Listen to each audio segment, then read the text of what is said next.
અમેરિકામાંથી અનેક એવા ગેરકાયદેસર ભારતીયોને ડિપોર્ટ કરવામાં આવ્યા અને ક્યાંક કેનેડામાં પણ આવી પરિસ્થિતિ સર્જાશે તેવી પણ અનેક વાતો વહેતી થઈ છે। આજે આ જ વિષય ઉપર વિસ્તારપૂર્વક વાત કરીશું કે અત્યારે હાલ અમેરિકા અને કેનેડામાં ભારતીય વિદ્યાર્થીઓ અને ખાસ કરીને ગુજરાતીઓની હાલત કેવી છે।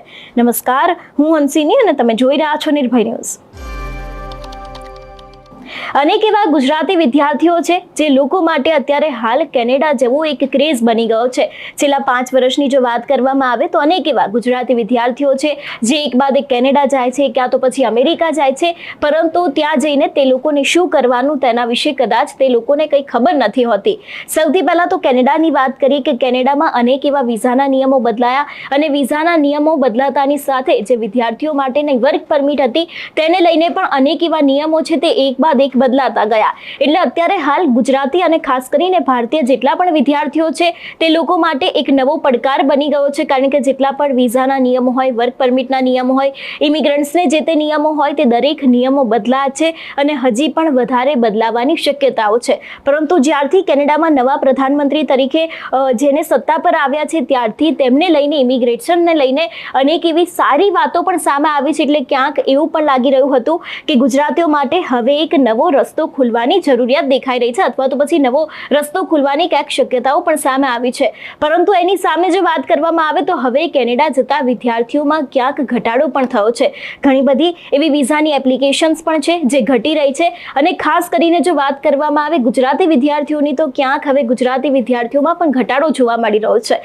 હવે સીધી જ વાત કરીશું અમેરિકાની અહીંયા એટલા માટે વાત કરવી છે કારણ કે અમેરિકા પણ છેલ્લા ઘણા સમયથી ચર્ચાનું કારણ રહ્યું છે। અનેક એવા વિદ્યાર્થીઓ છે, ખાસ કરીને ગુજરાતી વિદ્યાર્થીઓને ડિપોર્ટ કરવામાં આવ્યા અને હજી પણ વધારે ગુજરાતી વિદ્યાર્થીઓને ડિપોર્ટ કરવામાં આવી શકે છે તેવી પણ શક્યતાઓ સામે આવી રહી છે। આવું એટલા માટે પણ કહેવામાં આવી રહ્યું છે કારણ કે અત્યારે હાલ ત્યાં પણ વિઝાને લઈને, વર્ક પરમિટને લઈને, ગ્રીન કાર્ડને લઈને અનેક એવા નિયમો છે તે બદલ્યા છે ને ટ્રમ્પની સરકાર અત્યારે હાલ ખૂબ જ એક્ટિવ મોડમાં જોવા મળી રહી છે કે કોઈ પણ ગુજરાતી વિદ્યાર્થી હશે અથવા તો ભારતીય વિદ્યાર્થી હશે અથવા તો કોઈ પણ વિદેશી વિદ્યાર્થી હશે એ જો ગેરકાયદેસર રીતે ત્યાં પહોંચ્યા હશે તો તે લોકોને બિલકુલ ચલાવી લેવામાં નહીં આવે। એટલે અત્યારે ખાસ જેટલા પણ ગુજરાતી અને ભારતીય વિદ્યાર્થીઓ અમેરિકા અને કેનેડામાં રહી રહ્યા છે તે લોકોના મનમાં સતત એક જ ડર છે કે શું હવે તે લોકોને પણ ડિપોર્ટ થઈને ભારત પાછું આવવું પડશે કે કેમ। પરંતુ જો તમારી પાસે પૂરતા ડોક્યુમેન્ટ હશે, તમારી પાસે ગ્રીન કાર્ડ હશે અમેરિકાનું, તો તમારે કોઈ ચિંતા નથી અને કેનેડામાં પણ સેમ એવું છે, તમારી પાસે વિઝાને લઈને દરેક અપડેટ હશે, દરેક ડોક્યુમેન્ટ હશે તો તમને ત્યાંથી કોઈ જ નીકાળી શકશે નહીં। એટલે ખાસ કરીને જે અત્યારે દરેક વિદ્યાર્થીઓના મનમાં એક સવાલ હોય છે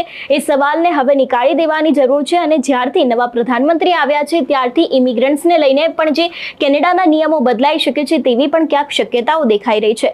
તમારું શું માનવું છે આ વિષયને લઈને અમને કમેન્ટ કરીને ચોક્કસથી જણાવજો। તેની સાથે જ અમારી ચેનલ નિર્ભય ન્યૂઝને લાઇક, શેર અને સબસ્ક્રાઇબ કરવાનું ભૂલશો નહીં। નમસ્કાર।